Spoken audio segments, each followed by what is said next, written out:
तर कार्ल झायसचा म्हणजे 45 लाखाचा तुम्ही घेतला हा मायक्रोस्कोप, आता मार्केटमध्ये 10 लाखापासून पण अवेलेबल आहे, मग तुम्ही हाच का घेतला?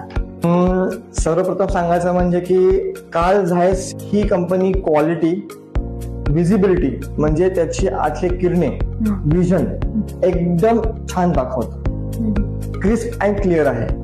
आणि सेकंड थिंग, ह्याचं जे इंजिनिअरिंग आहे कंपनीने केलेलं ते एक्सलंट आहे. कुठेही काम करताना एरर येणे किंवा एखादी गोष्ट न दिसणे हे ह्यात असं अडत नाही.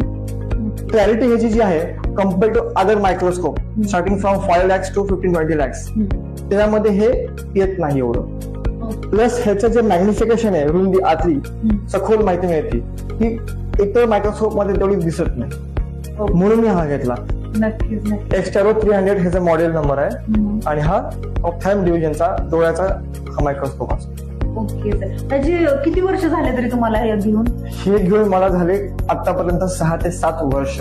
तेव्हापासून मी पहिलाच डेंटिस्ट रूट कॅन तज्ञ आहे जो हे काम करतो चालू केला.